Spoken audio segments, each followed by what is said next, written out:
마음을 지켜야 합니다. 마음을 지켜야 합니다. 라는 제목으로 오늘 하나님의 말씀을 나누기를 원합니다. 제가 이렇게 가끔 연예인들 이렇게 보면, 제가 직접 만난 건 아니고요. TV나 유튜브를 통해서 보면, 관심이 가는 연예인이 있어요. 근데 그 중에 한 명이 이서진이라는 배우더라고요. 굉장히 차갑고 무뚝뚝하고 별 매력이 없어 보여서 저는 처음엔 좀 기분이 나빴거든요. 저런 사람이 있나 했는데, 그가 하는 할배들 나오는 꽃보달인가? 이런 거 하면서, 야, 이 사람이 굉장히 친절하고 속이 깊은 사람이다. 실제는 잘 모르겠어요. 그냥 화면에 비춰지는 모습에 보니까, 야, 이 사람이 마음이 참 따뜻하구나. 이런 걸 느꼈어요. 그런 걸 보고 요즘은 츤데레라고 하더라고요. 겉으로는 이렇게 툭툭해도 속으로는 마음이 따뜻한 사람. 그래서 겉모습을 봤을 때 참, 겉모습도 따뜻하고 이렇게 좋으면 얼마나 좋겠어요. 그러나 겉모습은 그래도 속은 따뜻한 사람들이 있더라고요. 겉모습은 좀 부족해도 마음이 따뜻한 사람이 좋은 사람인 줄 믿습니다. 그 마음, 반대로 겉은 너무 친절하고 그런 사람은 신경을 걸어나면 안 될 것 같아요. 겉은 너무 친절하고 따뜻하고 그런 것 같은데 속은 그렇지 않은 사람들이 있어요. 속은 내가 저 사람을 이용해야겠다. 여러분, 갑자기 세상에 갔는데, 우리 청년들 사회생활 하는데 갑자기 내가 잘 알지도 못하는데 나한테 와서 굉장한 칭찬과 서비스와 밥도 사주고 막 이렇게 다가오는 사람들이 있어요. 그런 사람들은 둘 중에 하나예요. 진짜 크리스찬이거나 아니면 사이비 이단이나 사기꾼들일 확률이 높아요. 갑자기 이유도 없이 나한테 와서 고급 음식을 사주고 이런 사람은 다 정말 그 안에 어떤 목적을 가지고 있단 말이에요.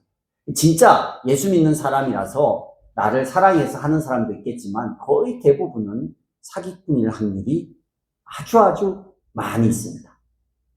부류가 두 개 나왔어요. 겉모습은 좀 무뚝뚝해도 마음이 따뜻한 사람. 겉은 굉장히 친절한데 마음은 음흉한 마음을 가지고 다른 계획을 가지고 있는 사람. 마지막 세 번째는 겉도 따뜻하고 마음도 따뜻한 사람. 그러기는 참 쉽지 않은 것 같아요. 여러분은 어디에 속합니까? 제가 우리 고집사님 처음 만났을 때 츤데레더라고. 외모는 잘생기긴 했는데 뭔가 웃지도 않고 무뚝뚝하잖아. 근데 이렇게 늘 기억나는 게 가는데 여러 번 얘기했죠. 전단지 주는, 나는 한 번도 그런 생각을 내 머리에서 해본 적이 없어요.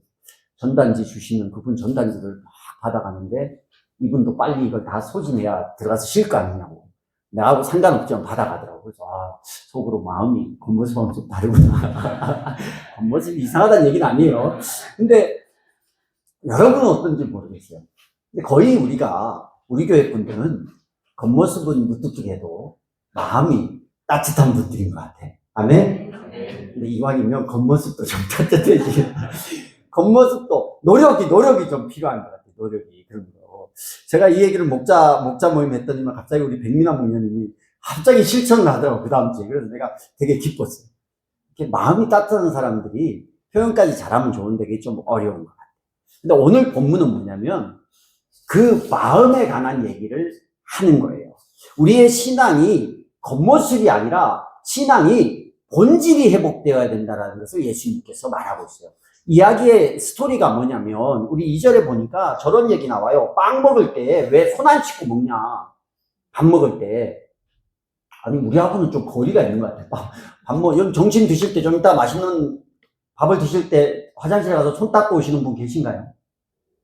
계시기도 하지만 거의 못 봤어요. 우리 숟가락으로 먹으니까. 인도 같은 데는 손으로 먹거든요. 손을 반드시 씻어요. 근데 양손을 다 먹으면 안 돼요. 오른손으로만 먹어야 돼요. 왼손은 다른 용도거든요. 왼손은, 그래서 그 사람도 왼손용. 그 왼손으로 아이들 머리를 만져도 안 돼. 굉장히 불쾌합니다. 근데 이스라엘 사람들이 꼭 그런 것도 아니에요, 이 사람들이. 성경에 손을 닦고 밥을 먹으라는 얘기가 있어요, 없어요? 잘 모르죠. 예. 있는데, 모든 백성이 아니에요. 손을 닦고, 하나님의 일을 하는 제사장들이 성전에서 음식을 이렇게, 만지고 이럴 때는 반드시 손을 닦으라는 정견, 손과 몸을 닦으라는 정결 예식법이 있어요. 근데 누구에게만? 성전에서 일하는 제사장에게만 그것을 이렇게 명령했고 그 일을 하면 되는 거예요. 그런데 지금 보니까 바리새파 사람들이 나오는데 이 바리새파 사람들이 예수님을 따라다니는 제자들을 보니까 이 제자들이 손을 안 닦고 음식을 먹는 거예요. 제호야, 바리새파 사람들. 바리새파. 네. 제호가 되게 좋아하는 파예요, 바리새파가. 바리새파 사람들이 왜 예수님의 제자들을 이렇게 눈여겨보다가 무슨 책을 잡을까? 어떻게 하면 예수님을 좀 흠집을 낼까? 이 마음이 문제였던 거야. 그냥 정말 그들을 걱정해서 율법을 지키라 이게 아니라 그들의 마음이 어떤지를 예수님은 중심을 보니까 다 알아요. 어떻게 하면 흠집을 낼까? 근데 봤더니만 제자들이 손을 안 닦고 음식을 먹네? 그래, 쪼르르 따라가서 너네 잘못했다. 지적질을 하려고 고쳐주고 더 낫게 하고 바르게 하기 위한 지적이 아니라 그냥 흠집을 내기 위해서 왜 손을 안 닦고 밥을 먹고 있냐, 빵을 먹고 있냐, 이 이야기를 한 거예요. 근데 이 율법이 아까도 말씀을 드렸지만 음식을 먹기 전에 손 씻는 것은 하나님의 율법에 있는 게 아니라 그들의 전통이었어요. 전통. 전통이 왜 생겼냐? 여러분, 성경에 보면 하나님께서 이렇게 해, 이렇게 하지 마 라고 한 율법이 있습니다. 몇 가지일까요? 어제 우리 생명의 삶 하다가 제가 오늘 알려주기로 했어요. 조사해보니까 어제 제가 잘 몰라서 물었는데 내가 631개인지 613개인지 모르겠다. 모르는 걸 모른다 해야지. 내가 알아보고 오늘 알려주겠다고 해서 알아보니까 613개더라. 이게 헷갈려요, 맨날. 613가지가 있어. 그 중에 한 300 몇 가지는 하지 말라는 얘기고 200 몇 가지는 하라는 얘기예요. 그래서 근데 그 율법이 왜 생겼냐면 율법의 본질은 우리가 하나님이 싫어하는 게 무엇인지를 깨닫게 하고 그리고 하나님이 백성이 세상 가운데서 보호받고 하나님을 사랑하고 이웃을 사랑하며 살라고 율법을 주신 거예요. 근데 이 율법을 잘 안 지켰어요. 안 지켜가지고 613개니까 지킬 수가 없죠. 안 지켜가지고 근데 그 중에 아주 중요한 율법들을 안 지켜서 하나님께서 이스라엘 백성을 이제 좀 심판을 하셨어요. 그래서 잡혀가잖아요. 아수르의 포로가 되고 바벨론에게 포로가 됩니다. 포로가 돼서 이 사람들이 깨닫는 게 뭐냐면 우리가 하나님의 율법을 제대로 못 지켰다. 그래서 다시 귀환을 해서 학사 에스라가 한 게 뭐냐면 율법을 회복한 거예요. 율법을 막 가르쳤어요. 그런데 이 사람들이 한번 고통을 겪고 나니까 이 율법을 정말 잘 지켜야겠다. 이러면서 613개에다가 율법들을 더 만들어내기 시작한 거예요. 제사장만 손을 씻으면 되는데 이왕이면 우리도 씻으면 되지 않을까 하고 이것은 덧붙여 만든 거예요. 이 덧붙여 만든 게 덧붙여져가지고 구전으로 글로 전해져 와서 이게 수가 늘어나는데 실제로 지금 문서로 남아있는 게 AD 200년경에 미슈나라는 유대인들이 만든 율법집이 있어요. 거기에 보니까 수천 가지가 있어요. 율법이 수천 가지가. 예수님 당시에 하나님이 시킨 율법 613개 외에 우리가 아는 거 10계명밖에 없잖아. 10계명도 다 못 외우니까 우리는 뭐 외워요? 2개만 외우잖아. 뭐 사랑? 하나님 사랑, 이웃 사랑. 그게 율법의 본질인 거예요. 하나님을 사랑하고 이웃을 사랑하기 위해서 율법을 613개를 준 거야. 근데 거기에다가 이걸 잘못 지켜서 혼나보니까 어떻게 하면 잘 지킬까 하고 만드는 게 수천 가지가 있어요. 미슈. 이게 예수님 당시에도 전통이라는 이름으로 이게 진행되고 있었던 거예요. 그리고 그 얘기를 들은 예수님께서 너네가 전통을 왜 지키고 있어? 너네 위선자 아냐? 내가 하나 얘기해 줄게 하면서 그들이 잘못 이용하고 있는 전통을 말해주고 있습니다. 5절에 보니까 이런 구절이 있어요. 너희는 말하기를 누구든지 아버지나 어머니에게 내게서 받으실 것이 하나님께 드리는 예물이 되었습니다 하고 말만 하면 어떻게 돼요? 제 부모를 공경하지 않아도 된다. 이게 무슨 얘기인가? 이게 제가 설명을 해드릴게요. 자녀들이 나중에 이제 돈을 벌고 부모들이 돈을 못 벌고 힘든 상황 가운데서 자녀들이 부모를 공양해야 하잖아요. 십계명에 내 부모를 공경하라는 얘기가 있어요. 하나님 율법에 정확히 되어 있어. 그러면 부모가 아프고 힘들면 자녀들이 그 부모를 잘 공경해야 하잖아요. 예수 믿는 사람들은 부모님을 잘 공경하시길 바랍니다. 그 하나님이 십계명에 딱 한 얘기요. 우리가 자녀에게 피해를 안 주려고 살려고 노력하지만 그럼에도 불구하고 우리가 어려움을 겪을 때 있어요. 자녀들은 그게 내 친정부모든 시부모든 공경하십시오. 그러면 땅에서 장수하고 하나님 복이 있대요. 하나님의 약속이에요. 아멘? 공경하라고 했어요. 근데 유대인들이요. 합법적으로 부모를 공경하는 방법을 발견한 거야. 그게 뭐냐면 그들이 전통을 만들었는데 고르반이라고 해요. 고르반이 뭐냐면 나 이거 하나님께 드렸어 하면 손 못 대는 거예요.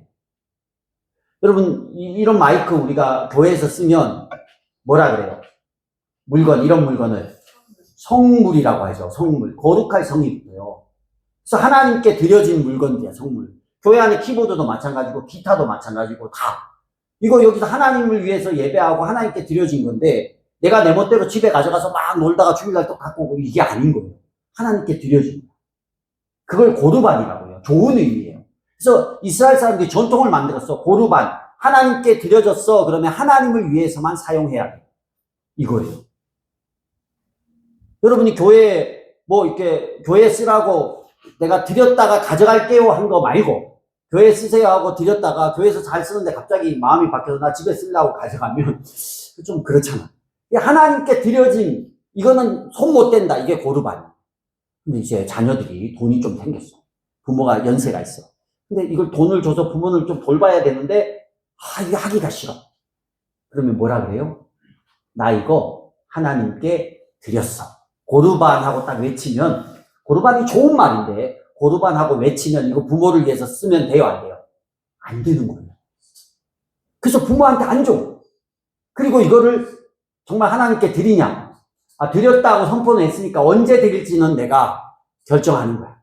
계속 가지고 있어. 그러다가 안 드리고 부모가 돌아가시면 자기가 써. 이게 당시에 바리새파 사람들, 율법을 잘 지키고 한다라는, 하나님을 잘 믿고 있다라고 하던 사람들이 쓰던 그 전통을 빙자해서 자기의 유익을 취하는 그 누구나 아는 수법 중에 하나예요. 그러니까 예수님이 그걸 딱 예로 드는 거야. 너희가 내게서 받으실 것이 하나님께 드리는 예물이 되었습니다. 부모님한테 이거 나한테 받을 건데 나 이거 하나님께 드릴 예물이 되었어요. 고르반하고 외쳐버려요. 그 부모님은 못 받아요. 공경 안 해요. 그래서 예수님이 너희가 그런 위선자가 아니냐. 이 얘기가 구약에도 나오는데 여러분 구약에 사울 왕이요. 하나님께서 아말렉을 진멸하라고 하시잖아요. 근데 진멸할 때 전부 진멸하라고 했어요. 가축이나 이런 거 남기지 말라고 했어요. 남기면 돼요, 안 돼요? 안 되는 거예요. 그런데 사울이 보니까 소와 말이 너무 좋은 거예요. 그래서 이거 좀 챙겨놓은 거야. 챙겨놓고 사무엘이 와서 막 그 소 울음소리, 양 울음소리, 말 울음소리가 들리니까 임금님 이거 어찌 된 겁니까? 했더니 막 뭐라고요? 나 이거 하나님께 드리려고 남겨놨다. 그러니까 하나님께 드림 이 말하면 이걸 못 건드립니다. 그때 하나님께서 사무엘을 통해서 뭐라고 얘기했어요? 순종이 제사보다 낫고 듣는 것이 수장의 기름보다 낫다. 나한테 드리는 것보다 더 중요한 게 하나님의 말씀을 순종하는 거다. 하나님의 율법은 하나님의 말씀인데 전통은 하나님의 말씀이 아니에요. 자기들이 율법을 잘 지키기 위해서 만들어 놓은 수많은 거예요. 근데 그걸 핑계로 다른 사람을 사랑하고 돕고 섬겨야 될 일을 하나님의 이름을 핑계로 안 하는 거예요. 자, 이걸 이제 이 예수님이 위선자라고 한 걸 우리에게 한번 적용을 해봅시다. 우리로 한번 와보세요. 여러분, 교회 핑계대고 내가 진짜 주를 위한 게 아니라 교회를 핑계대고 하나님을 핑계대고 내가 해야 될 일을 안 하는 모습이 있진 않습니까? 옛날에 부모님들은 그랬어요. 정말 기도하러 갈 때, 저녁에 기도할 때 나는 기도하러 가니까 네가 알아서 밥 차려 먹고 뭐 애들한테 막 이러는.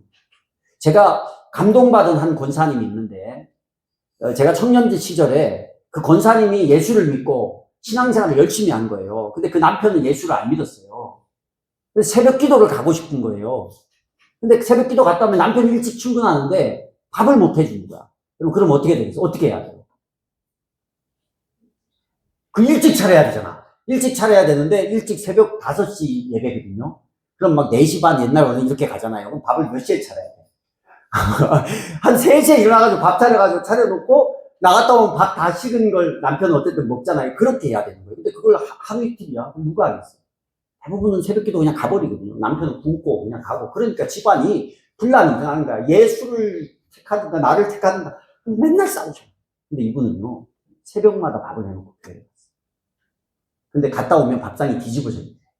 남편이 기분 나쁘잖아요. 내 출근하는 거 밥 먹여주고 이렇게 봐야 되는데 막 그 둘도 없고. 그런데도 그 자기가 할 도리를 교회 간다라는 핑계로 안 하지 않고 열심히 그걸 섬겨줬는데 나중에 그 남편이 장로님 되셨어요. 쟤도 놀래네. 장로님이. 그 남편이 우리 교회도 이렇게 뭐 행사할 때 오셨던 장로님인데 장로님이 되셨어요. 가정의 변화, 자녀의 변화, 남편의 변화, 아내의 변화는요, 내가 하나님을 핑계로 할 도리를 안 하고 있고 이러면 안 변해요. 안 변하는 거예요. 하나님의 이름을 오히려 우리가 욕먹이는 거예요. 그 전통이라는 이름으로 부모를 공경해야 되는데 공경하지 않고 있잖아요. 그래서 예수님이 그들을 향해 뭐라 그랬냐? 종교의 껍데기만 뒤집어 쓴 위선자라고 얘기를 하는 거예요. 우리가 정말 하나님의 사람이라면 내가 하나님을 이용해서 다른 사람을 섬겨야 될 기회 이럴 때 섬기지 않고 이러면 그것은 반쪽짜리 신앙입니다. 온전한 신앙이 될 수가 없어요. 우리가 주일날 예배를 드리면요, 우리 가족들에게 뭐라 그래요? 행사가 있고 그러면 뭐라 그래요? 교회 꼭 나와야 되면 주일날 예배 드려서 이렇게 옵니다. 근데 정말 어쩔 수 없어서 그럴 때도 있지만 어떨 때는 가기 싫어서 교회를 핑계댈 때도 있지 않을까요?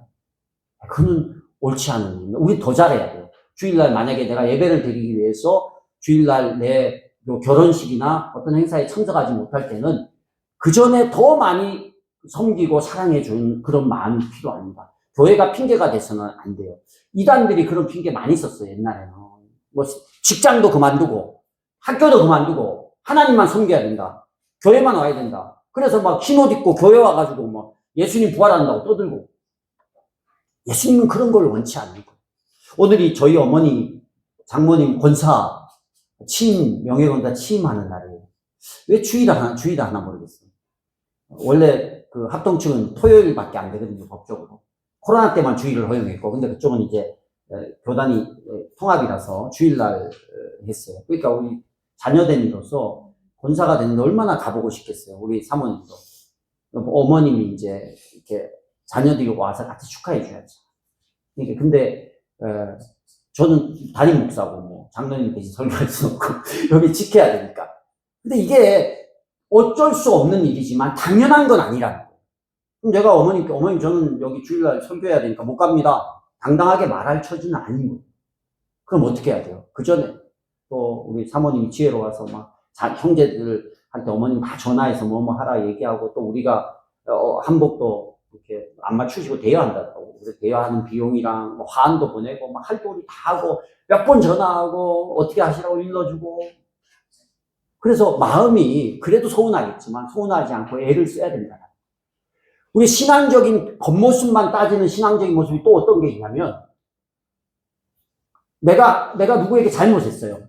잘못했으면 그 사람에게 잘못한 거에 대해서 피해본 거에 대해서 하나님 앞에만 회개하는 게 아니라 실제적으로 배상하고 미안해하고 용서를 구해야 되잖아요. 근데 그리스도인 중에 어떤 사람은 나는 하나님께 회개했으니까 난 다 됐어.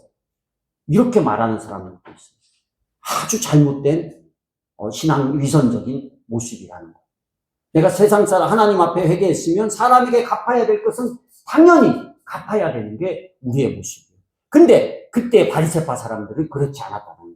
그저 그 겉모습 하나 보고 어떻게 하면 흠을 낼까 공격하는 그들의 모습.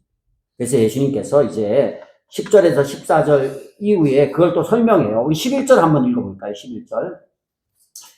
8절을 읽고 넘어갑시다. 8절 먼저 읽어봅시다. 시작. 이 백성이 그런 모습이 마음이 나에게 떠나 있는 사람들이라고 얘기를 하는 거예요. 진짜 신앙인이라면 내가 겉으로만 예배하고 겉으로만 헌금하고 겉으로만 찬양하는 게 아니라 내 마음에서 정말 온전하게 그게 나오지 않으면 하나님을 제대로 공경하지 않는 거라는 얘기입니다. 정말 주일날 내가 행사에 참여 못하면 미안한 마음이 있어요. 죄송한 마음이 있어야 됩니다. 그게 핑계가 돼서는 안 됩니다. 그러고서는 하시는 얘기가 11절인데 읽어봅시다. 시작. 입으로 들어가는 것이 사람을 더럽히는 것이 아니라 입에서 나오는 것, 그것이 사람을 더럽힌다. 이 얘기는 예수님이 마음이 중요하다는 얘기를 하고 있어요. 그러면서 입에서 나오는 것이 왜 더러운지, 뭐가 더러운지 한번 이야기하고 있습니다. 자, 18절, 19절을 같이 읽어보겠습니다. 18절, 19절 시작. 그러나 입에서 나오는 것들은 마음에서 나오는데 그것들이 사람을 더럽힌다. 마음에서 악한 생각들이 나온다. 곧 살인과 간음과 음행과 도둑질과 거짓 증언과 비방이다. 마음에서 이런 악함들이 있으면 그게 입으로 나온대요. 입으로 들어가서 뒤로 나갈 게 더러운 게 아니라는 거야. 정말 더러운 것은 내 마음에 악한 것이 입으로 나올 때 더러운 거야. 그래서 예수님이 바리새파 사람들의 마음이 어떤지를 딱 지금 너네 어떤 마음으로 지금 우리 지적해? 너희가 정말 우리가 선하고 아름답고 건강하고 하나님을 잘 섬기는 삶을 살기를 바래서 그 얘기를 하는 거야? 아니잖아. 너희 어떻게든 우리에게 흠집내고 우리를 망가뜨리려고 그 얘기하는 거 아니야? 라고 하면서 마음을 다 지적을 하는 거예요. 여러분, 근데 우리가 다 찔렸을 거예요, 여기까지. 왜냐하면 우리 마음은 깨끗하지 못하니까. 우리의 마음은 다 사실은 뭐 살인과 음행과 뭐 간까지는 아닐지라도 비방하는 마음, 불평하는 마음, 짜증나는 마음 있어요, 없어요? 없습니까? 저는 있었는데, 전 최근에도 있어가지고 되게 막 힘들었는데, 그게 있단 말이에요. 그런데 중요한 것은 그게 어떻게, 그 마음에 있는 게 입 밖으로 나올 때 더러워지는 거예요. 마음으로 짓는 것도 죄지만, 하나님 뭐, 우리가 인간인데 그 정도는 이해해 주시겠죠. 근데 문제는 마음에 있는 더러운 것이 입 밖으로 나오는 거예요. 여기도 보면. 그것이 나오는 게 더럽다고 표현하는 거예요. 마음에, 여러분, 사람의 마음을 다 읽을 수 있으면 여기 예배 못 드려요. 여러분, 오늘도 이 자리에 앉으셔서 마음으로 사람을 얼마나 판단했겠어요? 주로 제가 판단받겠죠. 앞에 설교하니까. 지금은 찬양할 때는 우리 시원자매가 판단을 받았을 거고, 반주자도 마찬가지고, 얼마나 사람에 대한 생각을 하겠어요. 근데 그게 어떻게 해야 된다? 입 밖으로 나오면 더러워지는 거예요.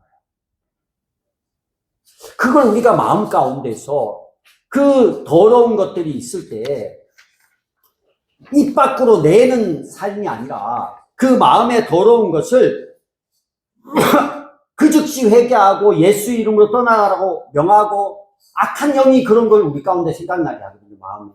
근데 그거에 끌려다니시면 안 돼요. 부정적인 생각, 남을 비방하는 생각, 불평의 생각, 이 마음에 끌려다니면요, 그게 입 밖으로 나오면 부작용이 생겨요. 문제가 생겨요. 제가 한 번은요, 엘리베이터를, 우리가 17층인데 엘리베이터를 타고 있는데 17층은 꼭 엘리베이터가 2대가 있어도 꼭대기층은 뭐 16층에서 부르면 이제 16층까지는 오는데 17층은 17층으로 올라오고 있는 게 있으면 다른 게 안 와요. 그러니까 이제 누가 1층에서 17층까지 다 잡아놓으면 9층에서 누르면 옆에 있는 게 9층에 와서 내려가는데 17층은 이게 올라와야 되는 거야. 근데 한 번은 급해서 아침에 나왔는데 1층부터 17층까지 계속 멈추는 거예요. 멈추고 안 올라오고 17층에서 한번 기다려보세요. 어떤 마음인지. 확 짜증이 나더라고요. 왜 이렇게 안 오냐. 도대체 어떤 인간이 속으로 입 밖으로 내지 않고 어떤 인간이. 근데 딱 17층에 열리기만 해봐라 내가. 열리기만 해. 딱 열렸는데 아무도 없는 거예요. 뭐지? 하고 딱 봤는데 16층에 갔는데 택배 아저씨가 그걸 이제 16층에서 타는 거야. 여러분, 저는 옳고 그름이 분명한 사람이에요. 그래서 제가 한마디를 했어요. 안 했어야 되는데.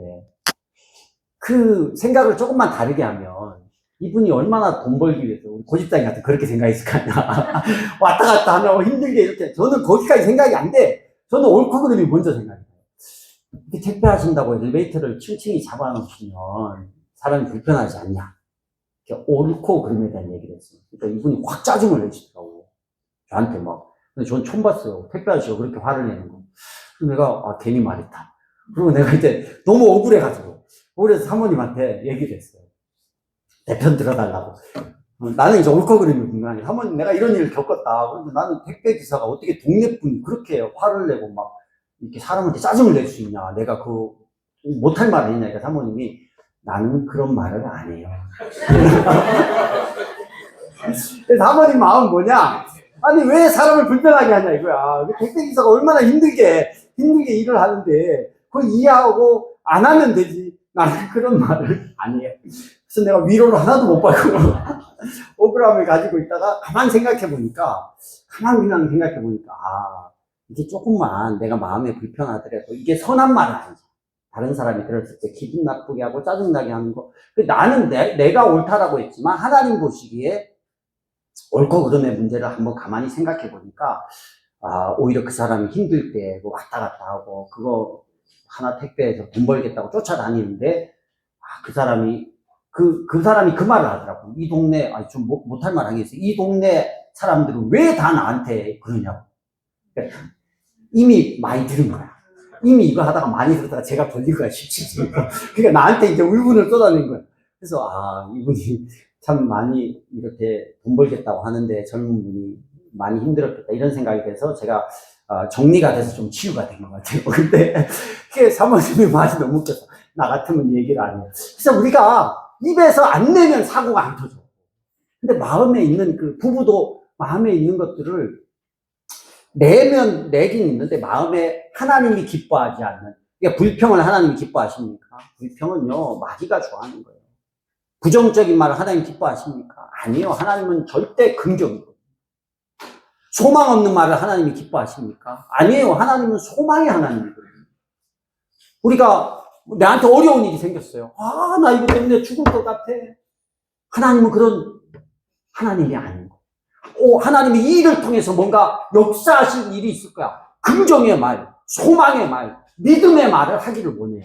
근데 우리 마음에는 불안함이 있지. 그것까지는 부정하지 맙시다.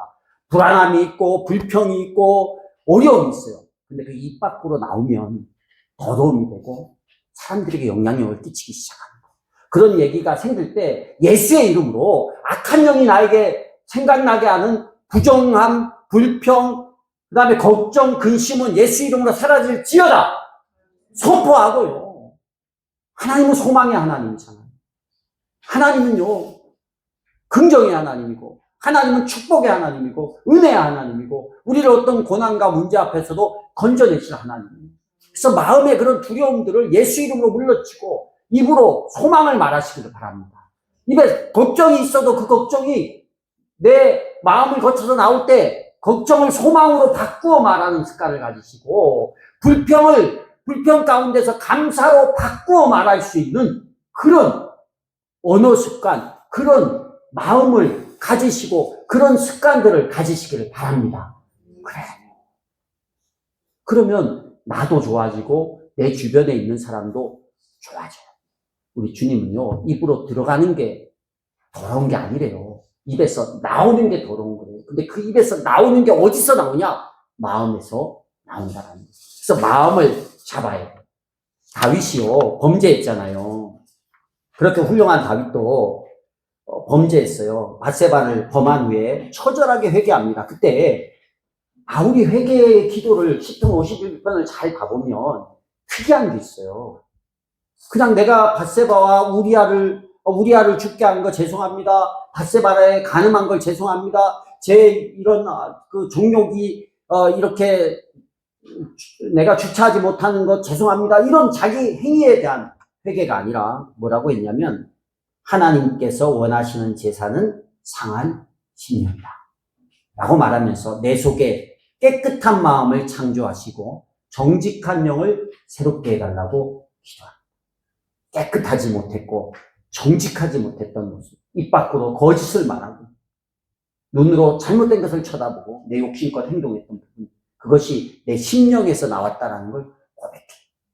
잠언 말씀에는 그 무엇보다도 뭘 지켜라? 내 마음을 지켜라. 그 마음이 뭐래요? 바로 생명의 근원이다. 우리 마음에 늘 두 마음이 있어요. 하나는 악한 영이 주는 마음이 있고, 하나는 성령께서 주는 마음이 있어요. 부정적인 거, 잘못된 거, 입 밖으로 나와서 문제될 것은 전부 악한 영이 주는 거예요. 그러나 성령은 그와 반대입니다. 그런 얘기가 나오려고 할 때마다 우리의 마음에게 선포하셔야 돼요. 이거 얘기해서 어떤 어려움이 들고 악한 것은 떠나가라고 선포하시고 우리의 입술에서 소망과 감사와 선한 말이 나올 수 있기를 주의 이름으로 축복합니다. 그렇게 선포하고 살 때 믿음으로. 신앙은요, 믿음이잖아요. 뭘 하더라도 믿음 있게 하십시오. 믿음으로 하면 하나님께 돋는 줄로 믿습니다. 우리가 신약 성경을 봐도 주님 앞에 나올 때 주님을 붙잡은 사람들이 가지고 있었던 건 뭐냐? 믿음이었어요. 그들이 믿음으로 고백했잖아요. 옷술만 잡으면 나으리라 믿음의 고백이요. 12년 동안 안 나왔는데도 잡으면 낫는다라고 믿고.